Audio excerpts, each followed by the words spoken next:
Attention, avec les informations révélées par ce rapport, tu vas pouvoir faire des choses très très très dangereuses. Je vais te dire pourquoi. Le but, c'est d'apprendre à pêcher, connaître les éléments pour dénicher des pépites fois 10, fois 100, si ce n'est plus. Attention, ce type d'opportunité, c'est très rare à trouver. La crypto, c'est imprévisible, c'est très risqué. Donc si tu es là, ça veut dire que tu es conscient des risques et que tu kiffes le danger. Il y a beaucoup de projets à fort potentiel qui peuvent se cracher, mais voilà, c'est pas impossible. Et pour ça, c'est bien d'être vraiment calé sur l'analyse fondamentale. Tu vois ce que je veux dire? C'est important de comprendre les tendances de l'écosystème, les besoins des utilisateurs, comment ces besoins sont amenés à évoluer, analyser les comportements, trouver les problèmes à résoudre pour après investir dans les meilleures solutions. J'avais déjà fait une vidéo où je te montrais comment Dior en projet de manière générale. Et là, ce qu'on va faire, c'est qu'on va se plonger dans le rapport de Chainalysis sur le Web3 qui vont nous donner des clés et des armes de destruction massive supplémentaires pour dénicher les meilleures pépites. Et très concrètement, à la fin de cette vidéo, tu sauras exactement comment dénicher les projets DeFi qui se démarquent, quels sont les problèmes cachés des DAO et tu pourras après voir si un projet qui veut répondre aux besoins d'une DAO a un potentiel de croissance ou pas. On va voir comment identifier les opportunités du métaverse et là on parle d'un marché qui pourrait atteindre les 13 milliards de dollars en 2030. Et petit bonus, spoiler, tout le monde regarde Decentraland, mais un terrain sur Decentraland c'est à peu près 3000 dollars et je vais te partager 3 projets totalement sous-cotés pour acheter des terrains à moins de 30 dollars, voire moins de 15 dollars. C'est de la folie. Et enfin, tu vas pouvoir te positionner sur les meilleurs projets Play to Earn. Encore une fois, au potentiel énorme. Donc là, on n'est pas venu pour blaguer. Chainalysis, ils nous ont mis très très bien avec leur rapport et on va se régaler, c'est parti. Bon, là c'est la partie 2. Si tu viens d'arriver, je te conseille quand même de commencer par la partie 1 parce qu'il y a énormément de pépites et ensuite tu reviens sur la vidéo. Donc tu connais. Si tu connais pas, ici on parle crypto, Web3, DeFi. Si ça t'intéresse, tu peux rejoindre le Club Alpha. Chaque dimanche, je te partage des news croustillantes, exclusives et tu peux également participer au challenge 10K et voir les crypto-pépites que j'ai trouvées, que je te partage en détail dans le Club Alpha. Donc on va commencer en parlant de la DeFi, de la CeFi. On va commencer fort. Donc j'espère que tu es prêt là. On commence avec un record historique. Donc les DEX, plateformes d'échange décentralisées, ont pour la première fois éclipsé les SEX, plateformes d'échange centralisées, en termes de volume de transactions sur la blockchain en 2021 quand il y a eu l'explosion de la DeFi. Et tu vois, ça montre qu'il y a de plus en plus de personnes qui placent leur argent en crypto et qui font confiance à la DeFi. Bon, là, ça a baissé, mais c'est parce que les volumes de transactions des SEX et des DEX sont corrélés au marché crypto de manière générale. Et puis après, même la comparaison de ces volumes, elle est également à nuancer parce que la plupart des transactions sur les plateformes centralisées comme Binance, FTX et Co. se produisent off-chain, c'est-à-dire en dehors de la blockchain. Donc, toutes les transactions des SEX ne sont pas traçables sur la blockchain parce qu'ils ont leur propre système centralisé sur lesquels ils gèrent les transactions en interne. Mais tu vois, ce qu'il faut retenir, je le rappelle, mais c'est important, SEX, CeFi, intermédiaire centralisé entre les échanges, DEX, DeFi, chaque transaction se produit via des smart contracts on-chain, c'est-à-dire sur la blockchain. Et si on prend les volumes de transactions, pareil, on voit que l'équilibre a été atteint pour la première fois en 2021. Ça coïncide encore une fois avec l'essor de la DeFi. Et aujourd'hui, on voit que les DEX dominent toujours les volumes de transactions. Et franchement, moi, je trouve que c'est une bonne chose, surtout quand on voit les dingueries de la CeFi. Normalement, si je te parle de Celsius, ça devrait te parler si tu suis un peu l'actu crypto. Sinon, n'hésite pas à t'abonner à la chaîne parce que chaque dimanche, on revient sur l'actualité la plus croustillante autour des cryptos. Et tu vois, il y a quand même un point qui est assez intéressant à relever, c'est que la concentration du volume de transactions dans les 5 principaux DEX est beaucoup plus élevée que la concentration du volume de transactions dans les 5 principaux SEX. En gros, il y a 5 DEX qui concentrent 85% des échanges de l'ensemble des DEX. Donc on voit qu'il y a une forte centralisation dans les DEX. J'espère que tu suis. Je ne sais pas pourquoi Chainalysis, il n'a pas voulu déclarer quels étaient les DEX, mais voilà. Et pour les SEX, on voit que c'est un peu plus diversifié. Et la question qu'on pourrait se poser, c'est est-ce que les DEX vont conserver leur avance en termes de volume de transactions? Et ça dépend de plusieurs choses. Chainalysis a mis en lumière plusieurs facteurs. Ça va dépendre s'ils peuvent offrir des frais moins élevés et des prix plus justes que les SEX, s'ils font l'objet d'examens réglementaires plus approfondis, et je pense qu'ils entendent par là des audits qui assurent la sécurité de certains protocoles ou être alignés à certaines réglementations s'il y a les gouvernements qui décident de réguler les DEX. Et ça va également dépendre de la manière dont ils vont réussir à inciter le plus de personnes à se tourner vers des plateformes DeFi et embrasser le concept de self-custody, donc le fait de posséder ses cryptos. Parce que quand tu es sur la CeFi, tu ne possèdes pas tes cryptos, ce sont les plateformes centralisées qui détiennent tes cryptos. Et tu vois, au fur et à mesure que la concurrence DeFi s'intensifie, ce sera intéressant de voir comment les SEX et les DEX vont continuer à converger et se différencier. Maintenant, la question qu'on peut se poser, parce qu'on est investisseur, comment utiliser ces informations pour faire des meilleurs investissements? Déjà, si tu penses que les DEX vont exploser et que tu en vois un avec une forte proposition de valeur qui répond aux facteurs mis en lumière par Chainalysis, tu peux te dire, ah tiens, je pense que ce DEX a un potentiel et je peux dire que j'investis dans le token relié au DEX si tu as bien fait aussi ton analyse avec la vidéo par exemple que je t'avais partagée sur Dior. Et au contraire, si tu penses que ce sont les SEX qui vont exploser, si tu vois qu'il y en a un qui se démarque et qu'il a aussi un token derrière, pourquoi pas, tu vois, c'est vraiment les réflexions qu'il faut qu'on essaye d'avoir quand on dure un projet. Maintenant, on va parler du lending et du stacking. Donc, ce sont des manières de faire travailler ces cryptos sur la DeFi. Là, on parle du stacking et du lending décentralisé.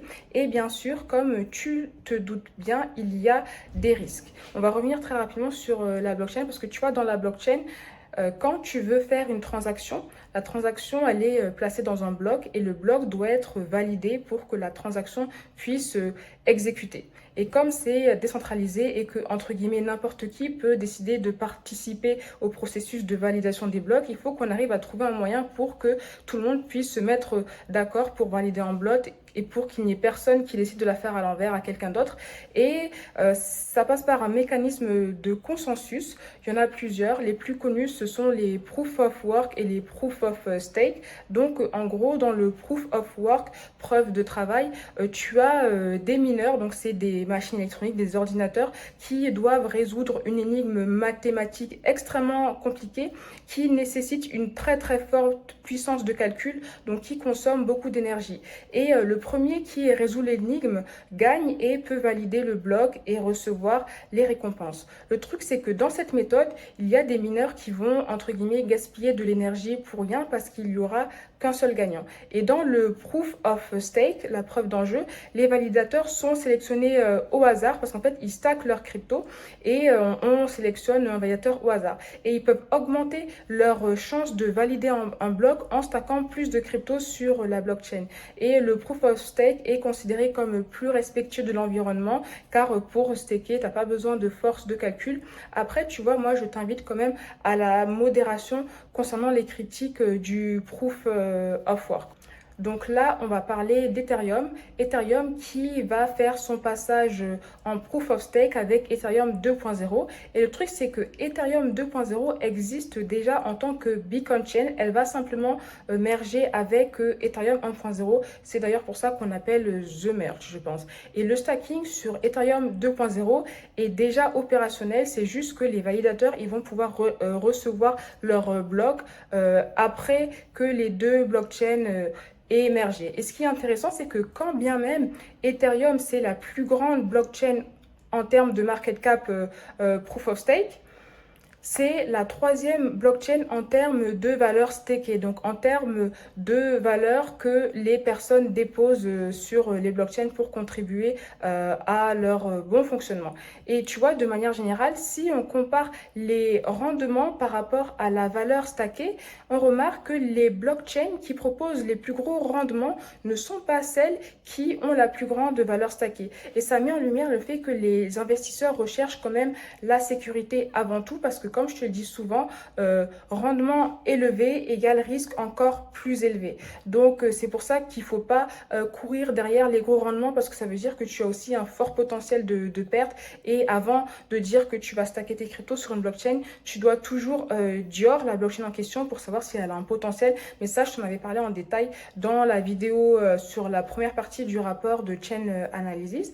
Là, on va revenir sur les pools de stacking. Donc, tout comme les mineurs peuvent créer des pools de minage pour mutualiser et combiner leur puissance de calcul dans le but de maximiser leurs chances de résoudre l'énigme et de gagner pour valider des blocs et recevoir des récompenses, les personnes qui décident de faire du staking, elles peuvent également se rassembler dans des pools de staking pour faire la même chose. Et ce qui est bien, c'est que les pools de staking permettent à tout le monde finalement de participer facilement à la validation des blocs et gagner des récompenses. La seule chose que la personne a à faire, c'est de déposer ses jetons à l'adresse de la pool et l'opérateur fait le reste. Donc, en fait, tu délègues tes cryptos à un validateur et en retour, le validateur distribue les récompenses à l'ensemble des personnes qui ont décidé de déléguer leurs cryptos. Et en regroupant leurs actifs, les pools de stacking, elles peuvent valider plus de blocs et donc donner aux participants des récompenses encore plus cohérentes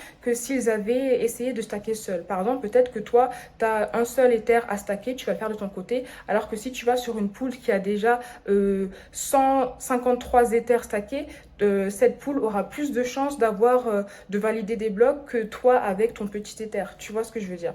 Mais après, tu vois, c'est pas sans risque. Dans les pools de stacking, il y a des risques. Parmi les risques, tu as le risque que le délégateur ne soit pas, t'as le risque que le validateur, pardon, ne soit pas sérieux, qu'il ne te verse pas ses récompenses, ou même que ta crypto perde en valeur et que finalement tu perds la valeur de ton capital. Donc, dans Chainalysis, ils fournissent un bon exemple avec la plateforme Lido sur le fonctionnement des pools de stacking. Donc Lido, c'est la plus grande pool de stacking sur Ethereum en activité actuellement. Je t'invite à regarder le rapport, je te mets quelques captures d'écran. Mais là, on va passer au lending. Donc le lending, c'est un autre moyen pour les investisseurs de faire fructifier leur crypto-monnaie et de gagner des rendements assez réguliers, on va dire.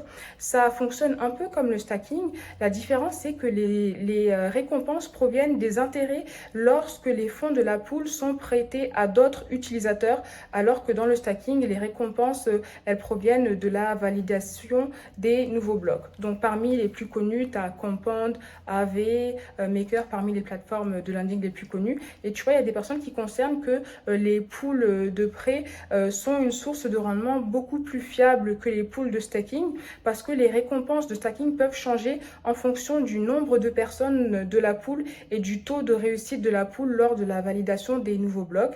Alors que dans les pools de prêt, les personnes des pools de prêt fixent leur propre taux d'intérêt et même si ces taux peuvent être modifiés ou que la pool peut aussi devenir moins populaire qu'avant, il y a moins de variabilité immédiate hors contrôle des opérateurs entre les pools de lending de prêt et les pools de stacking. D'ailleurs, si tu as essayé les deux, n'hésite pas à me dire ce que tu en penses. Sinon, en termes d'acteurs, Aave, là, il détient la plus grosse partie du marché. En plus, avec le lancement de son stablecoin, le Go, GHO, je pense que ça va augmenter. D'ailleurs, j'ai toujours en tête de te faire une vidéo sur le lending en te parlant de Aave. Donc, si ça t'intéresse et que tu l'as pas encore fait et que tu es encore en train de m'écouter, n'hésite pas à mettre un petit pouce j'aime et à t'abonner à la chaîne. Maintenant, la question qu'on peut se poser, ok, mais les gens, ils font ça, mais qu'est-ce qu'ils font avec l'argent qu'ils empruntent en fait? C'est pour faire quoi? Et Chainalysis nous montre que il y a 84% des fonds empruntés au protocole de prêt qui vont finalement être réinjectés dans d'autres protocoles DeFi. Et ensuite, on pourrait dire, ah mais c'est intéressant, donc ils empruntent de l'argent pour utiliser cet argent-là sur la DeFi, donc ça contribue au développement de la DeFi, c'est bien, mais ça peut être dangereux parce que si tu empruntes de l'argent pour la réemprunter sur un autre protocole, quand les marchés chutent, tu peux peut-être ne pas pouvoir rembourser ton prêt et là ça peut faire des cascades de liquidation, le protocole de prêt peut être insolvable et là c'est les problèmes de ouf. D'ailleurs c'est un peu ce qui s'est passé avec les scandales de 3AC et la chute de Terra Luna. Donc c'est pour ça que c'est très très très très très risqué. Maintenant, on va parler des DAO. Je t'ai dit qu'il y avait des bails bressons sur les DAO alors qu'à la base, ça part d'une bonne intention. Donc, les DAO, organisations autonomes, décentralisées, ce sont des éléments essentiels du Web3.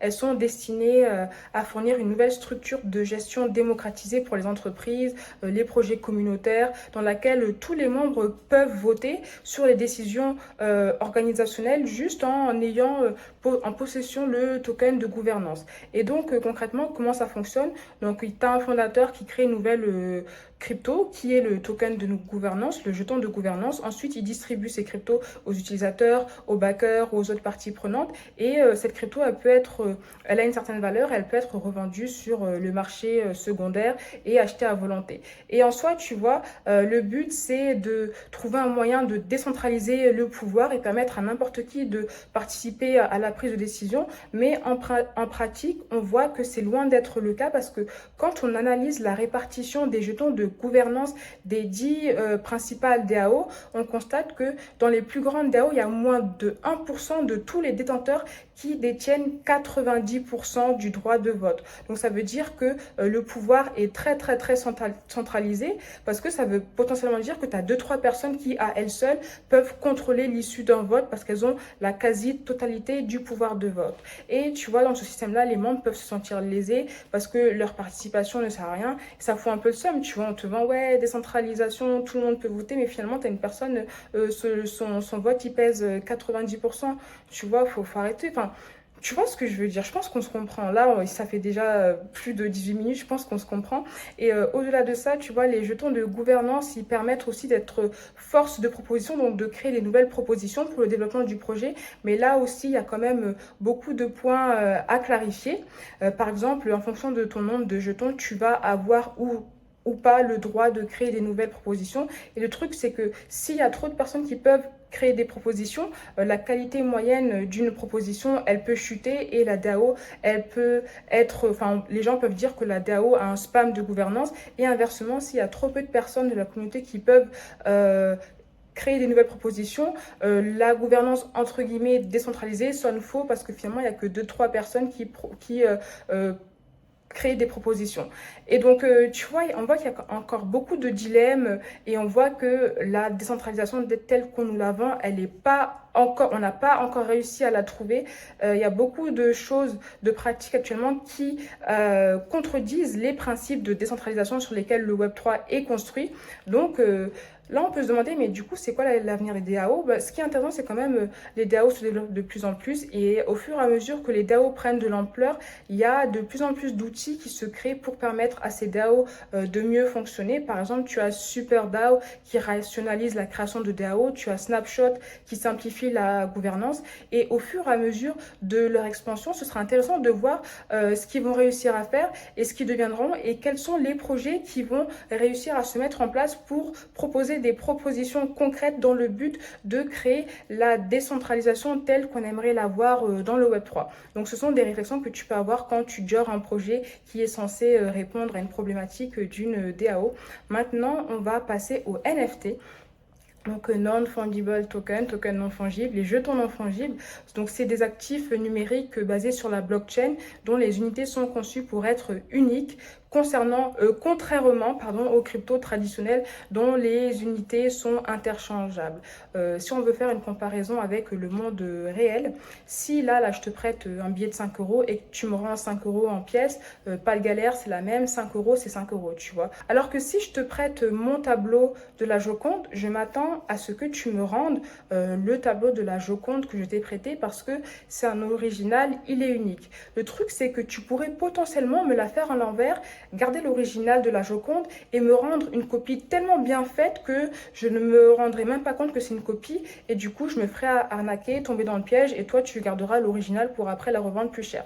Et tu vois, c'est là où on trouve toute la pertinence des NFT parce que comme les NFT sont basés sur la blockchain, même si tu vois un CryptoPunk qui s'est vendu à 5 millions et que tu dis ah vas-y moi je vais faire clic 3, enregistrer sous, c'est bon je l'ai, je vais le revendre, ce sera très facile de prouver que ce n'est pas toi le propriétaire de ce NFT, tu vois, parce que sur le CryptoPunk à 5 millions, il y a tout l'historique des transactions. Et tu vois, cette dimension de certificat de propriété que procurent les NFT rend toute la pertinence et la magie de la technologie des NFT. Et c'est pour ça que je le dis à chaque fois, mais je pense que vraiment cette technologie, elle va s'inclure dans nos vies sans même qu'on sache que ce soit des NFT.